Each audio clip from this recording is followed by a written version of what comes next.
Welcome back to Cowboy Logic Radio. I'm Donna Fiducia, along with Don Neuen. And our special guest to close the show is a gentleman by the name of Bill Parker. He's making his debut here on Cowboy Logic Radio. And he's a good friend of a mutual friend. That would be one David Webb, who I've known for years, Sirius XM, and you've seen him on Fox. But Bill Parker is from the East-West Institute. You can find it at eastwest.ngo. It's a global network of influential stakeholders committed to engaging in building trust around the world.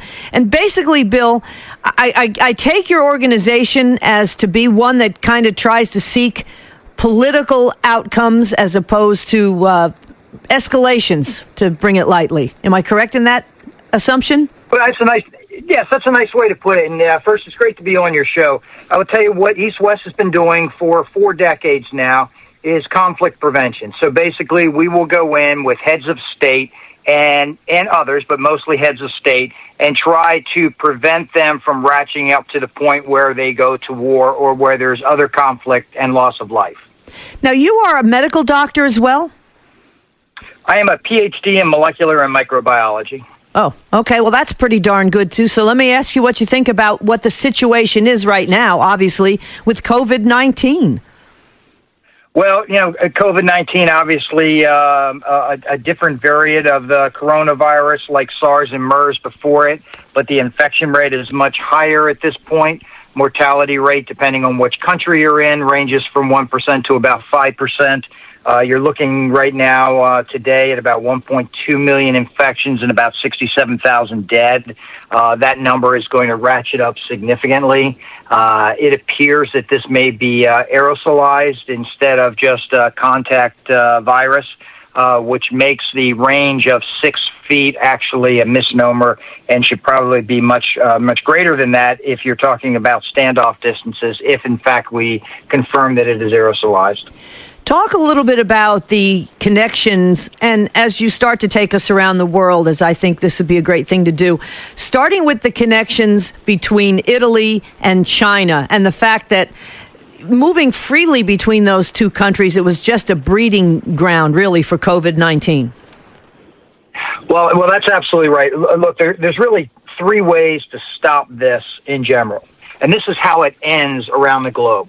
Either you find a vaccine, or you have herd immunity take over, and herd immunity basically means you have so many people infected, and that number is generally, by epidemiologists, we generally look at about 60%.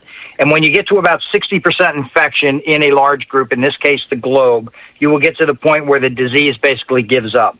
Or you get a path to extensive testing.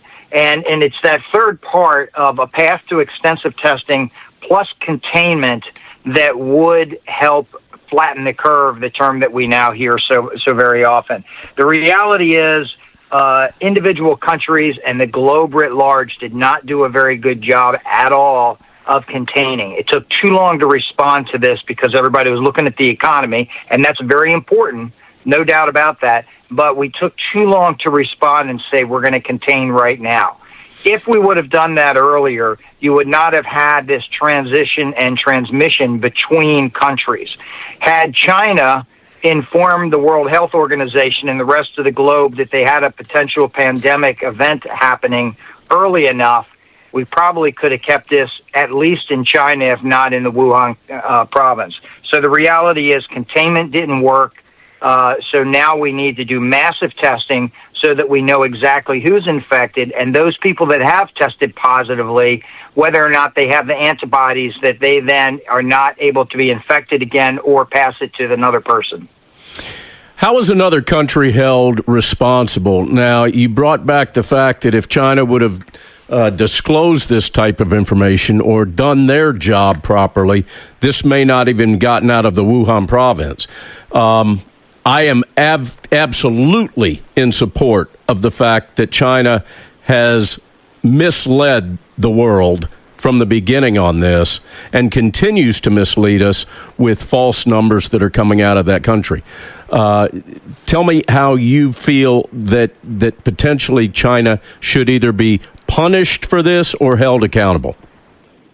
Well, it's not just China. It would be any country that does this. And let me start by saying the reason you do this is not to be vindictive and not to punish somebody, but to ensure that the next time one of these happens, and it will happen again, the next time we have one of these events, that countries do not try to protect it by keeping it internal to their country so there's no embarrassment, but share it with the world immediately to include the genome that's associated with it.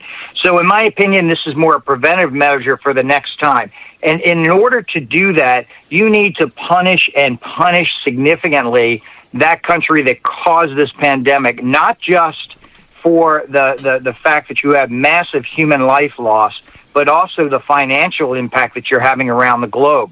I mean, we only need to look at the stock market was, approaching 29,000 at one point there, and now we're down to 21,000. I mean, the economic impact is significant and will continue to grow. So you need to, one, have major financial repercussions against that country, and two, we need to look at trust issues in the future as we work with a country like that. And again, this is not to punish China, because there's a lot of great people in China, and they do a lot of good things too.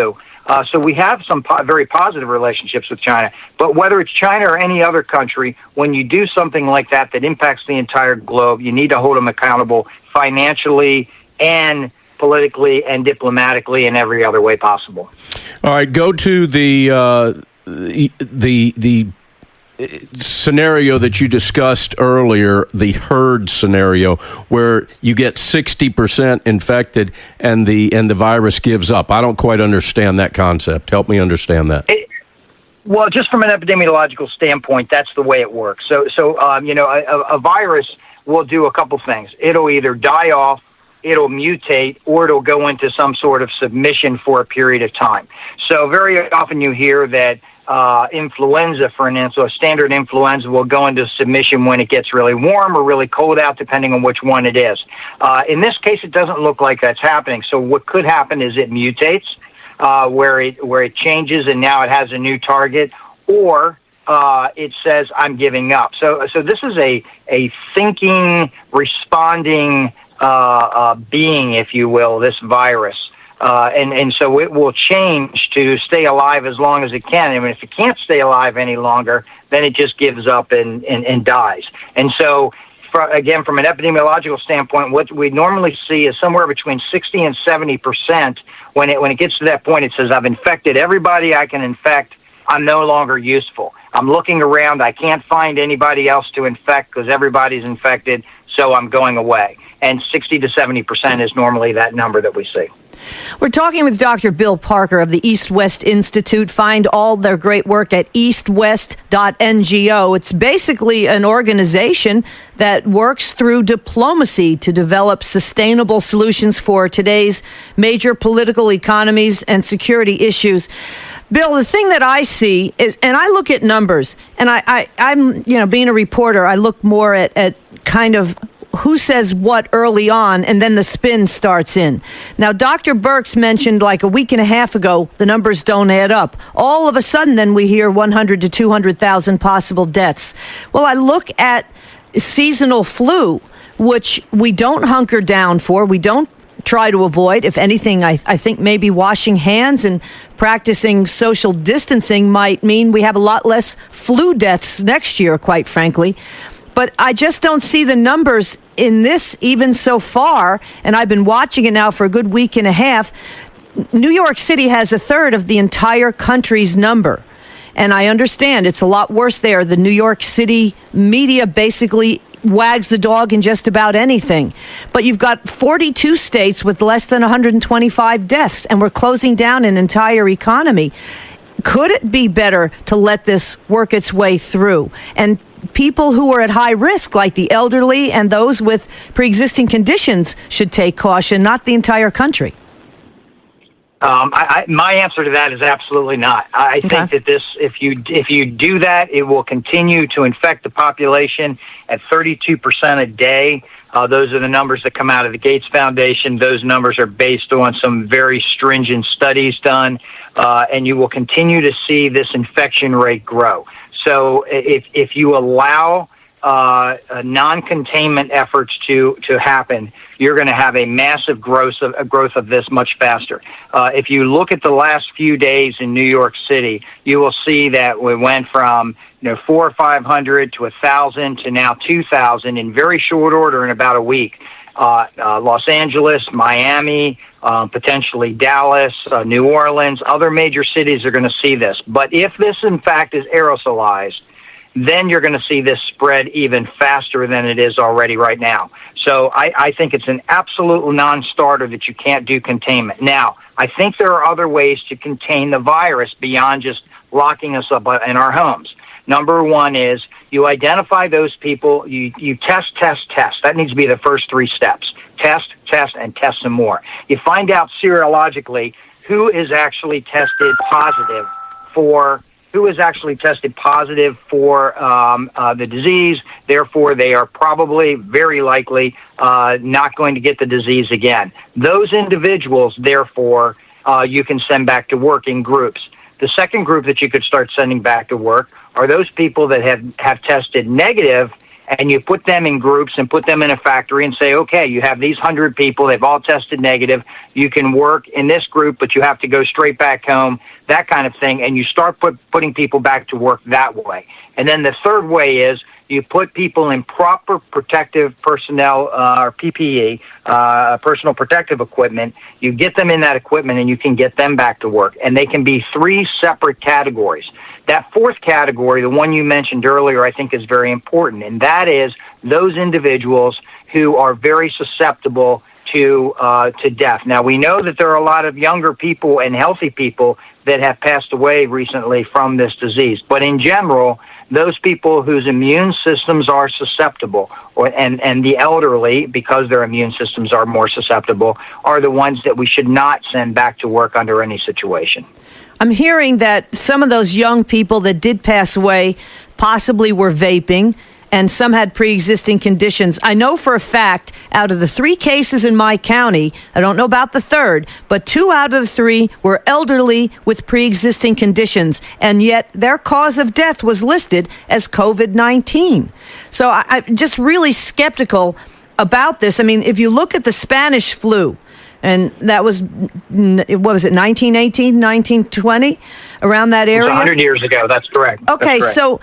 So back then, when you think about it, we didn't have airplanes. We didn't travel freely between countries. Basically, we're still horse and buggy at that time. And yet that thing traveled like wildfire.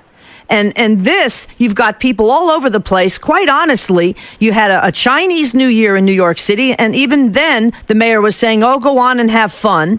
You've got the Italians having an immigrant day in the midst of all this, not to mention the free flow of people going from Wuhan into Italy to make a lot of the things so they can say made in Italy, even though it's made by Chinese in Italy.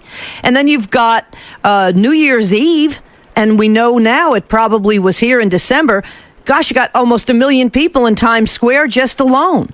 So, what I'm wondering is, could we have ridden this out and not even realized it, and we're just seeing more because we're testing more? I think that the spread will be significantly more, but this really gets down to one word: leadership. Mm-hmm. Asking the hard questions, which you do on this show and others do, but also government officials and others. Ask the hard question. Be informed after you ask the hard question. Make those right decisions for the mission and for the individuals, whether it's a country that you're running or a company, et cetera. And then setting the example once you make those decisions, and whether that's setting the example as a city, as a country, as an individual. And we are seeing an awful lot of that happening. When you walk around this country right now, there's an awful lot of people that are doing what they're told, what they're told to do, what's expected, because they're trying to protect not only themselves, but their community. You'll see a lot more people in masks now because they said, hey, we don't want you spreading this to other people, and we don't know exactly how many people have it. The reason they're asking people to wear masks is because they don't want it to spread to other individuals. And the reason they need to do that is because we have not tested enough. Now, those numbers have gone up dramatically. I think 125,000 were tested yesterday. The number needs to be 300 to 500,000 tested daily. that is the number in order to know really what's going on here, to understand the real mortality rate. Because remember, we're not testing most, I'm not saying all, but we're not testing most post-mortem right now. So there are people that are passing away probably from the coronavirus, and there are some that are passing away from that are not from the coronavirus that we're assuming they are. So that's another part of this testing. Dr. Parker, in your opinion, and at this point I would assume that you're guessing, did this come from a laboratory or did it come from a wet market? Yeah, I don't know, is the short answer to that. I will tell you that, I wrote a whole section in my last book, Guaranteeing America's Security for the 21st Century. There's a whole section in there on weapons of mass destruction and on how to determine whether something is organic, man-made, or whether some are organic or man-made. And if it's man-made as a weapon, you will see a difference epidemiologically again than you will if it is organic. These numbers right now are right between the two, kind of, because there is such a rapid increase in the infection rate, and there's a possible, if not mutation, there's certainly a possibility now that this is aerosolized. And if that, in fact, is the case, it certainly makes me take pause that there's a possibility that this could have come from a laboratory as opposed to naturally occurring. That said, just because it comes from a laboratory doesn't mean it was intentional. It could have been that it came out of a laboratory and because somebody was working on some kind of bioweapon and it got out. That's a possibility. Or it could be, because it's right in between the two right now, it could be organic. But it is certainly on that fringe right now and certainly worth a lot of investigation. From what I gather, there is a huge Chinese population, Chinatown in New York City. And from what I gather, my friends tell me that wet market there is still wide open. They're not doing anything about it. Let me ask you about other countries. As we try to go around the world, but we're kind of running out of time because we're talking just about COVID-19. If I can go back just for a second, that wet market actually is closed down right now because just about everything is shut down in New York City. But you're right, it did not shut down immediately. Yeah, exactly. Well, now that they have these essentially shut down in that whole area, that's true. But at first, it was going on for many, many weeks. Talk a little bit about China and Russia and the programs you're working on at the East-West Institute. Sure, and thank you for asking that. So we have a U.S.-Russia program. We have an office in Moscow. We've had that office there since the fall of the wall. We have very close relationships with Russian leadership, whether it's military-to-military conversations or diplomats, and we work on a variety of issues. When you look at the two countries, we have a lot more that is the same than is different. Predominantly Christian countries. Neither one of us have enjoyed our time in Afghanistan. Both of us have an opioid problem. Both of us are dealing with different issues with China. Both of us are dealing with border issues. So there's a lot of similarities there. The oil, we only need to look at the oil issue right now. The issue between Saudi Arabia and Russia is impacting the rest of the globe, to include the United States. The good news is we continue to talk, and we're talking at a higher level now. So we'll see how this plays out. As far as China goes, we have two major programs there. We have one called Party to Party, where we take senior Democrats and Republicans every year to China, or the Chinese come to us to meet with the Chinese Communist Party and have a discussion on very high-level, serious issues. We have a second program we call Sanya, where we bring our just-retired four-star admirals and generals to meet their four-star admirals and generals and have these very serious discussions about how to prevent escalating something that right now is political or diplomatic into a potential military conflict. So those are the conversations we're having with those two countries. And I will say many of those have very positive results that I won't get into publicly. Well, hopefully, eventually you can. You mentioned the oil crisis, and I day trade, Bill, and quite frankly, as soon as Trump made a statement, a little tweet about talking to Saudi and the Russians about stopping this glut of oil into the United States, boom, oil went up $5 a barrel. Because what they're trying to do, politically really is to strangle our fracking, because it costs a lot more money to frack a gallon of oil than it does to, it basically bubbles out of the ground pretty much in Saudi Arabia. And here we are. From my standpoint, I get really annoyed. We're over there protecting Saudi Arabia. When their oil fields were bombed, we helped them immensely. We've kind of done a lot in the Strait of Hormuz. I'm talking about the United States in general. And I know you look at more of a global look at all this. But I think, I'm just sick of the United States being everybody's watchdog and then getting kind of crapped on as far as oil is concerned, which I think actually is a bigger problem than this COVID-19 when it finally works through things. Well, the financial impact is certainly significant, and it's something. You're absolutely right in implying that we need to get people back to work. We need to get this economy moving sooner than later. That's an absolutely true statement. And oil plays such a huge role, in energy in general, in our economy in so many different ways. So I agree with you completely there. Good news about all this is that you have a guy over there named John Abizaid, who used to be the Central Command Commander, retired 4-star, that's now the U.S. Ambassador over there. Was over there visiting him recently, and I will tell you, he is doing a superb job. So if there is anyone that can help get this fixed from the U.S. perspective, it's John Abizaid. So we do have a very good guy on scene there. At what point do we weigh the economic hardship, and I want to say pretty much depression overnight in the United States versus possibly getting sick in this country? I think we started that about 3 weeks ago. There is a very serious and consistent discussion going on right now. As I mentioned earlier, I really do believe that there are ways to get people back to work, and those are, as I said, test, know who has already has the disease and can get back out there. They're not going to spread it anymore, and they're not going to get sick themselves. That's one group.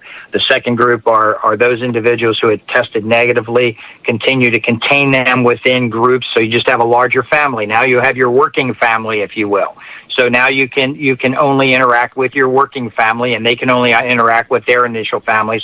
So we know those people are negative. We can get them back to work. And if you do this with factories and you do this with small organizations, you can get America back to work and the world back to work pretty quickly. And at the same time, then what you're doing is you're focusing more health care on those individuals that need it.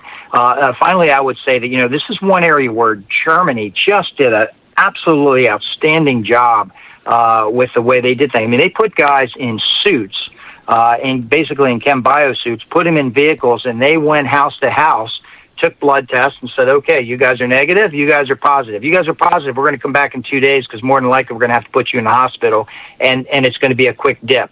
And very quickly, by testing so many quick people fast, they were able to separate out those who were going to get sick, those who weren't. And so their mortality rate is the lowest globally right now among those countries that were seriously infected, less than 1%.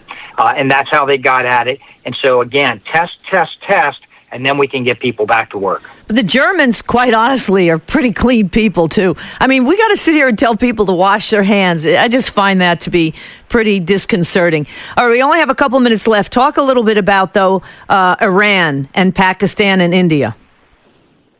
So lots of different things are going on. There's hydrodiplomacy issues actually going on right now with India and Pakistan. There's obviously Kashmir going on, and we were working talks between the two of those. We have very senior former diplomats from both India and Pakistan on our board of directors. As far as Iran goes, Iran, we have to remember, prior to the fall of the Shah, has been very close to the United States and to the West. The people of Iran generally love Americans, and it's really a small group of those fanatics that are running the country right now that we need to deal with, and we are dealing with. I will say this president's not taking any nonsense from them, whether you look at the killing of Soleimani or many other issues that are going on over there. But there are possibilities here. One of the things we're working right now is a potential incidents at sea agreement between the United States and Iran and those that operate in the region. It's similar to an agreement that we have between the United States and Russia just prior prior to the Cuban Missile Crisis, and we have a similar agreement called CUES between the United States and China. So to have one of these with the Iranians would be significant, and again would help prevent the possibility of a tactical mistake made by a junior person at sea to spinning into a strategic blunder. Dr. Parker, when do you see COVID-19 that I term Wuhan China virus? When do you see that peaking, and how rapid of a decline do you anticipate? Just based on your gut and if you can trust models, go for it. What do you think? Yeah, so I had several conversations yesterday with some very senior, capable epidemiologists from the United States and others, and we're all in agreement that the reality is this is going to be around 12 to 18 months. Take a deep breath for a second, because I think what's going to happen is you're going to see an ebb and flow. I think we can possibly get back to work much, much sooner than that, maybe in the next month or so. But if we're smart about it, we can stay at work. If we're not smart about it and we get out there and start spreading this again, in other words, get back to work smartly, like I said, as opposed to just throwing everybody back into their offices again. If you do the latter, what you're going to have is you're going to have a reemergence of a high infection rate, and then we're going to shut everything down and then have to open it again and then shut it down. And that fluctuation will go for 12 to 18 months, and we will absolutely bankrupt the globe doing that. If we do this right, I think that we could be back to work in the next 30 to 60 days, somewhere around there, completely back to work. But I think that the disease will be around for another 12 to 18 months, so we're going to have to be very careful in how we deal with this as we go back to work. All right, Bill Parker, thank you so much. eastwest.ngo. Can we find more about you, your books, and everything on that website? Absolutely, and thank you very much. I appreciate your interview today and your discussion, and most importantly, that you're getting out to the American people what's actually going on in the globe, and specifically with this virus right now. We're trying. Bill Parker of the East West Institute, eastwest.ngo. Please look him up, folks. And we'd like to close with a saying, this one from Aristotle: tolerance and apathy are the last virtues of a dying society. Just kind of think about that. Have a great week, everyone. Be safe. Wash your hands. We'll see you next week. And in the meantime, God bless America.